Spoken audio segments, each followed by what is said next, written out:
ecaweni. Hallelujah. Even say prophet akanaxesha enough for ukuthetha zonke indaba zakho. Hallelujah.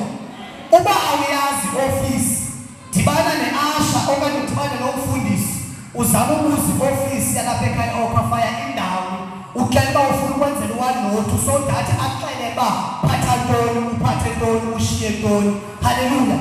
Sawucela siqale inhloko siphakame sizayina ndisikele testimonies. Baba siyabulela ngabantwana bakho abangenileyo kule ndawo. Ndinethemba nangenyaniso ngomso uyamlungisa bonke abangangconanga. In Jesus name we pray, amen.